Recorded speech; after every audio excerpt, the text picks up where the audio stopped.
Bonsoir à tous, il est 20h, voici les titres de ce journal. Les enseignants zappés par le chef de l'État lors de son discours à la nation, une bourde monumentale d'après les acteurs de l'éducation qui attendaient des solutions à leurs problèmes qui ont pour nom déficit d'enseignants, non-respect des accords signés. Ces derniers promettent des actions pour leur survie. Nous restons avec le système éducatif, le Sud-Est sur le pied de guerre. Le syndicat unitaire et démocratique des enseignants du Sénégal dénonce les ponctions de salaire opérées sur certains de ses membres. Il réclame plus de respect. Et puis, Sada Ndiaye à l'APR, une transhumance qui fait couler beaucoup de salive et d'encre. Selon certains journalistes analystes, cette pratique montre que les politiques ne sont mus que pour leurs propres intérêts. Voilà pour le sommaire.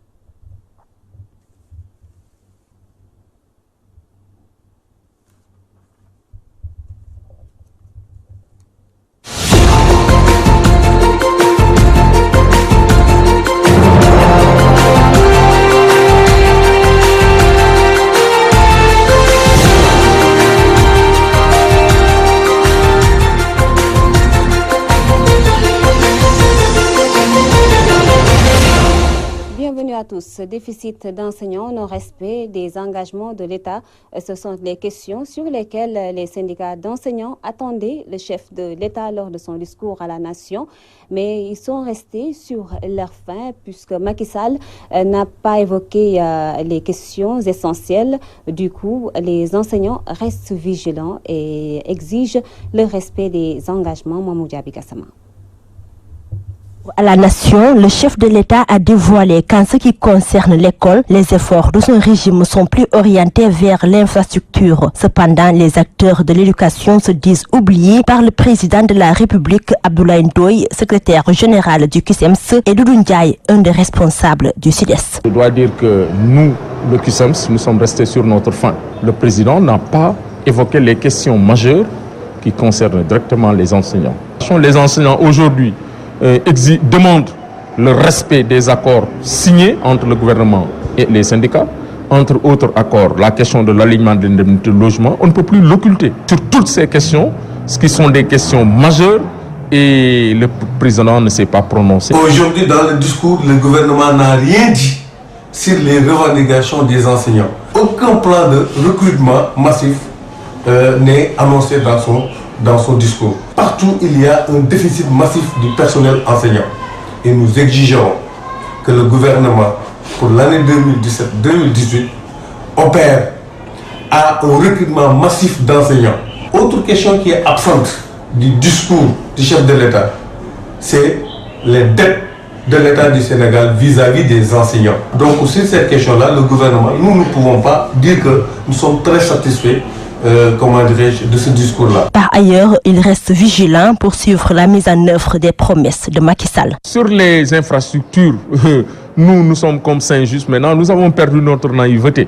Ce que nous attendons, c'est les actes. Vous savez que, comme disait l'autre, ce sont les actes qui décident de la valeur des hommes. On nous a toujours promis, mais les promesses n'ont jamais été respectées. Comme le dit l'adage Wolof, le chef de l'État nous avait promis en 2014 la résolution totale des abris provisoires. En 2017, s'il fait les mêmes promesses, nous ne pouvons que douter. Nous attendons, mais cette fois-ci, il y aura un changement. Parce que nous n'avons pas laissé. Nous allons exercer une pression pour que l'État matérialise cela, cet engagement-là. L'éducation a eu une part non négligeable dans l'adresse du président de la République. Cependant, les syndicalistes déclarent que le chef de l'État semble oublier un volet important et il s'agit du front social. Mamoudou Diaby Gassama est dans cette même veine. Certains de ses membres victimes de ponctions sur leur salaire. Le syndicat unitaire et démocratique des enseignants du Sénégal hausse le ton. Le Sud-Est condamne cette situation et exige plus de respect pour les enseignants. Amadou Daouné, le secrétaire général du Sud-Est, que nous écoutons toujours avec Mamoudou Diaby Gassama. Nous avons été saisis par les camarades, beaucoup de camarades, qui nous ont informés qu'ils ont été victimes de ponctions sur les salaires. Et nous ne comprenons pas pourquoi il y a des ponctions encore ce mois-ci. Parce qu'en fin novembre, il y en a eu sur beaucoup de travailleurs de la fonction publique. La direction de la solde et le ministère de l'économie et des finances se sont expliqués en disant que c'était des erreurs techniques. C'était admissible. Mais on ne comprend pas qu'une deuxième fois, le mois suivant, il y ait encore des coupures sur les salaires. Nous ne pensons pas que cette fois-ci, ce soit pour des raisons techniques, des raisons d'erreur. Nous sommes amenés à penser qu'il y a une volonté de couper les salaires pour des raisons que nous n'ignorons pas, que nous ignorons en tout cas. Nous demandons premièrement à l'État de s'expliquer et deuxièmement d'arrêter une fois pour toutes les coupures sur les salaires sans informer vraiment sur les raisons pour lesquelles c'est fait. Et pour cette fois-ci, encore une fois, si c'est l'opacité sur la question, je dis encore une fois, nous allons nous concerter avec d'autres organisations syndicales pour pouvoir engager la riposte appropriée. Il faut que cela cesse. Les agents de santé engagés dans le programme de coopération internationale entre le Sénégal et le Japon sonnent l'alerte. Ces infirmiers et sages-femmes réclament 6 mois d'arriérés de salaire et interpellent le ministre de la Santé, Oumar Kairé. Des agents de santé du district sanitaire de Kébémer, engagés dans le programme de la coopération internationale entre le Sénégal et le Japon, dénommé JICA, réclament leurs 6 mois de salaire. C'est que nous ne savons même pas à qui s'adresser. Voilà, ils nous ont signé les contrats et maintenant, quand vous appelez au ministère, ils nous disent il faut attendre. Il faut attendre. Attendre jusqu'à quand? On a longtemps attendu. C'est pas facile de vivre loin dans les villages les plus reculés sans salaire. Ils nous ont payé 5 mois sur 11. Ils nous doivent 6 mois. C'est notre dû. On le réclame. Ce que nous voulons, avant de signer un autre contrat l'année prochaine, qu'ils règlent d'abord les salaires. Ensuite, l'année prochaine, que les salaires soient réguliers. Chaque fin de mois qu'on perce, nous sommes des pères et des mères de famille et des soutiens de famille parmi nous. Et nous sommes affectés dans les postes les plus reculés du Sénégal. Donc c'est difficile de vivre sans salaire. Il nous doit 6 mois. Ce que nous réclamons, ce sont nos salaires et que ça soit régulier. Désemparés, ces agents de santé se disent également oubliés dans la couverture maladie universelle. À cela s'ajoute l'argent ponctionné tous les mois sur leur salaire sans aucune information. Ils interpellent leur ministère de tutelle. Après les 6 mois de salaire, il y a aussi parmi nous ceux qui ont été oubliés le mois de mai et juin. Problème de virement de compte, je ne sais pas ce qu'ils ont dit. Il y a aussi la couverture maladie universelle. Ils avaient signé 80% de prise en charge et jusque-là, on n'a rien vu. Ensuite, le versement intégral de l'IPRES. Ensuite, il nous doit remettre la copie du contrat. Et jusque-là aussi, on ne sait pas à qui s'adresser. Donc, nous faisons appel au ministère à monsieur le ministre de la Santé pour qu'il règle nos problèmes le plus rapidement possible. En cas de maladie, c'est des pères de famille, c'est des mères de famille qui ont leur famille, qui ont des enfants qui tombent malades comme tout le monde, tout prestataire ou tout agent de santé, ou dans n'importe quel service. Donc c'est des gens qu'on doit soutenir par rapport à la régularité de leur salaire, par rapport à la régularité de leur, en cas de maladie, par rapport à n'importe quel profit venant des agents de santé. Moi je crois que c'est ça le problème qu'on doit régler. Soutenu par le SUTSAS et entre autres syndicats qui évoluent dans le secteur de la santé, ces sages-femmes et infirmiers comptent poursuivre la lutte jusqu'à ce que leurs droits soient respectés. Oumar Kairé Louga, Walfadjri. Oumar Kairé, je vous l'annonçais dans les titres en décidant de quitter le Parti démocratique sénégalais pour rallier le camp présidentiel. Sada Ndiaye vient à nouveau rallonger la liste des transhumants. Une situation que déplore le journaliste et analyste politique Mademba Ramata Dia au moment où Abdourahmane Sow de la COS 23 y voit la preuve du peu d'intérêt que des acteurs politiques accordent au peuple. Reportage Hokhandong. Longtemps connue dans le champ sénégalais, la transhumance est devenue de plus en plus fréquente avec le régime du président Macky Sall. La dernière en date est celle de Sada Ndiaye qui a déçu bon nombre d'observateurs. L'analyste politique Mademba Ramata Dia critique la forme. Ceux qui font la transhumance, généralement, ils le font pour des privilèges, ils le font pour des avantages, ou bien pour les délices du pouvoir, ou bien ils ont peur d'échapper à des poursuites judiciaires. Donc c'est le cas pour bon nombre d'entre eux.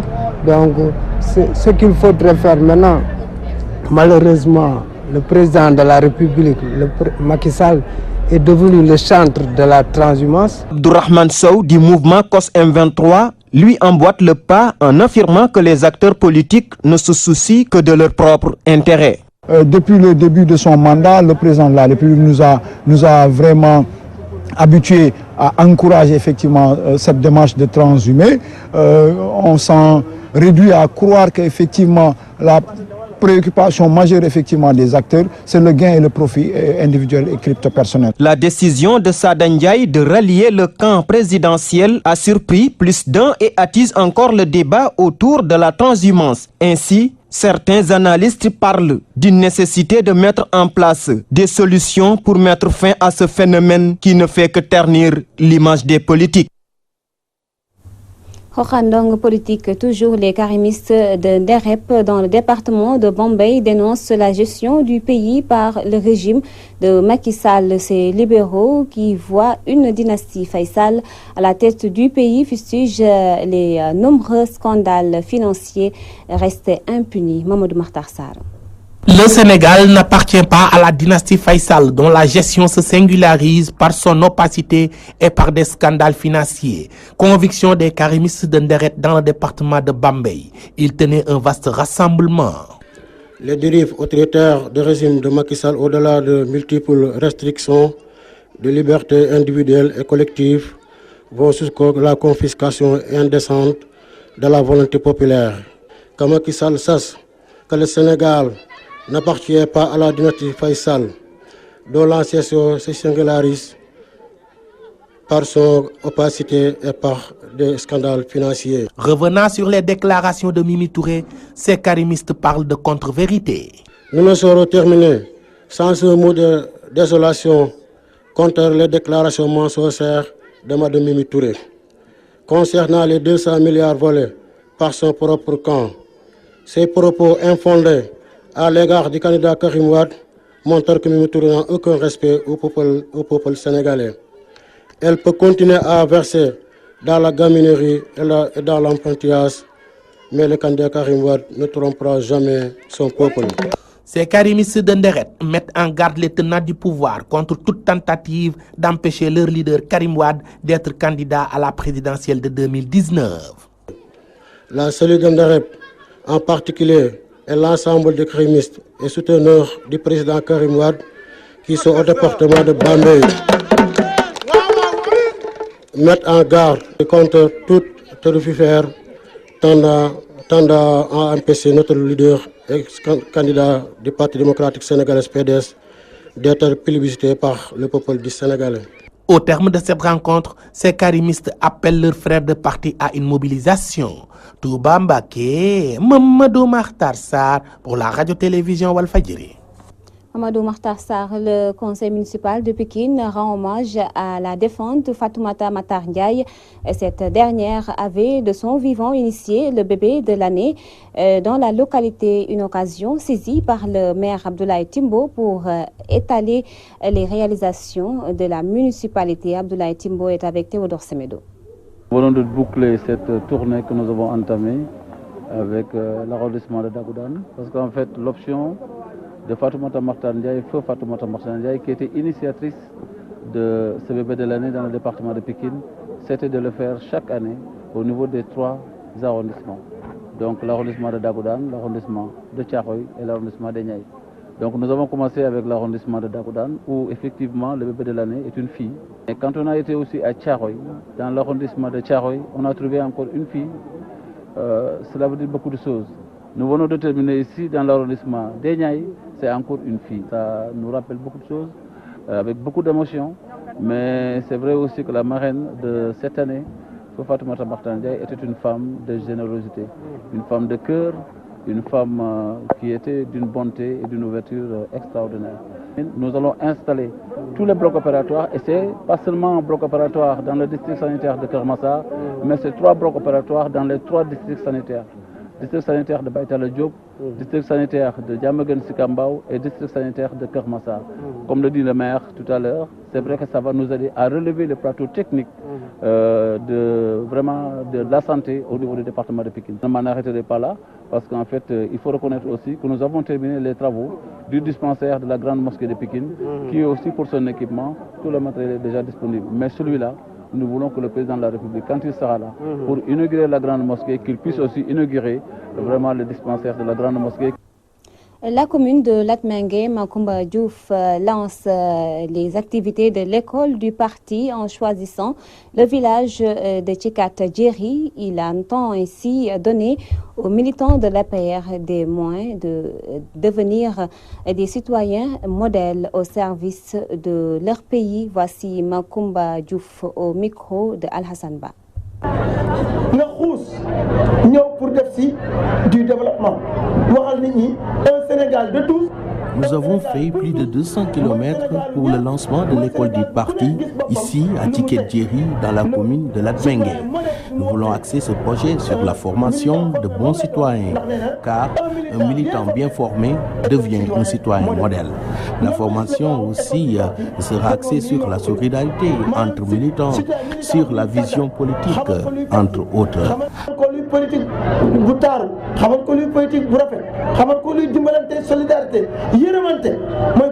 Nous en remercions le président de la République qui nous a instruit d'organiser des sessions de formation décentralisées pour permettre aux habitants du Sénégal de profondeur d'en bénéficier. Tout le monde doit comprendre et savoir ce que signifie le slogan de l'école du parti, qui est un Sénégal de tous, un Sénégal pour tous. Un Sénégal pour tous, un Sénégal de tous et un Sénégal pour tous. La Fédération des Daïra Mame Diarra prépare activement la journée dédiée à la mère de Serigne Touba Khadim Rassoul.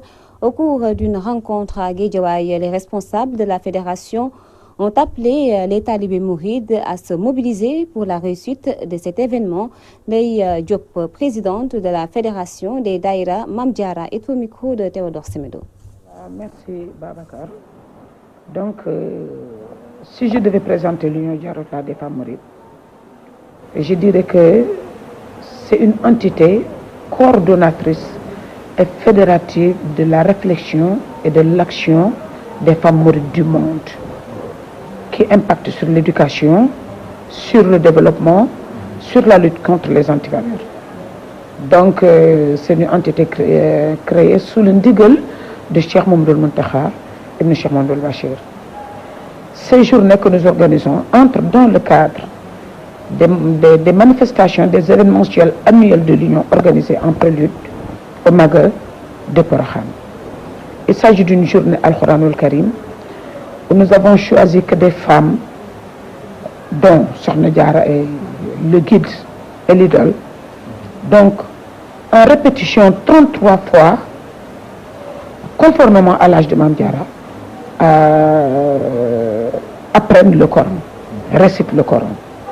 Donc c'est une journée de dévotion et c'est une journée de dévotion et d'abnégation pour rendre hommage à la sainteté et à la pureté de Mame Diarratoullahi Mariam. C'est une journée où donc nous passons la journée à la place de l'obélisque à apprendre le Coran. Cette année-ci, nous sommes à la 3e édition de ces journées. Donc le 14 janvier, donc sera organisée une journée Njukkal Mame Diarra Bousso, donc au Grand Théâtre National de Dakar, qui donc aura cette journée aussi pour thème la pureté et l'abnégation en exergue, comme l'a tel qu'enseigné par Cheikh Mouhamadoul Mountakha. Tout le monde est invité à ce jour de festivité et de donc d'hommage à Mame Diarra. Une note de sport navétane, la commune de Ndiago, dans le département de Guinguinéo, a célébré la finale dans le nouveau stade municipal, mais le Joyau n'a toujours pas de tribune pour répondre aux attentes de la jeunesse de cette commune. Malgré tout, les populations sont sorties assister au sacre de l'ASC Renaissance devant Diego de Keur Daouda. Al-Hassan Ba. La 4e édition de la Coupe du Maire de Ndiago dans le département de Guinguinéo a vécu. Et pour cette année, l'ASC Diego de Keur Daouda et l'ASC Renaissance de Keur Makambaï se sont opposés dans un stade nouvellement construit par la municipalité. Mais le seul hic de ce joyau reste des tribunes pour les spectateurs. Babacar Gueye, président de la zone, lance un appel à qui de droit. Nous lançons un appel vraiment à l'endroit du maire, bien à l'endroit de l'État, pour qu'au moins que les tribunes soient construite ici au niveau du stade pour des fois au moins gérer le patrimoine que la commune a. Donc là, les tribunes, nous en demandons à l'État, surtout au ministre des Sports, pour qu'il aide au moins M. le maire à construire des tribunes ici au stade. M. Balassal, le maire de la commune de Ndiago et parrain de cette fête du football, aborde dans le même sens que le président de la zone. Oui, comme vous l'avez vu, donc c'est un nouveau stade, donc bien construit avec grille de protection, tout, mais ça reste parce que nous n'avons pas encore de tribune. C'est une grande doléance. Donc on va essayer de travailler surtout avec le ministère. Comme la commune a fait des efforts pour construire un stade, donc on va demander à l'État, surtout le ministère, donc qui va nous accompagner donc, pour qu'on arrive à obtenir donc, des tribunes. L'autre chose qui tient à cœur la jeunesse de cette localité et son maire et leur équipe communale qui pêche à se hisser au haut niveau. Et pourtant, chaque année on met les moyens. Mais chaque fois, l'équipe a une difficulté d'accéder en demi-finale ou bien en finale. Donc, on va leur demander donc, de multiplier les efforts, accéder à ces stades-là. Et ce fait, on va continuer à multiplier nos efforts pour qu'on ait une équipe communale donc, digne de nom.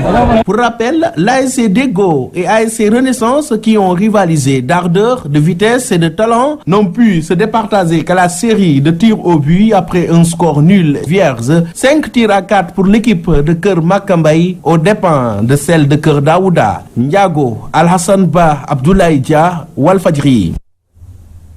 Al-Hassan Ba, et c'est la fin de ce journal. Merci de l'avoir suivi. Merci également de votre fidélité renouvelée. Je cède la place à Moustapha Diop et son équipe pour la suite de l'édition du soir. Moustapha, l'antenne est à vous.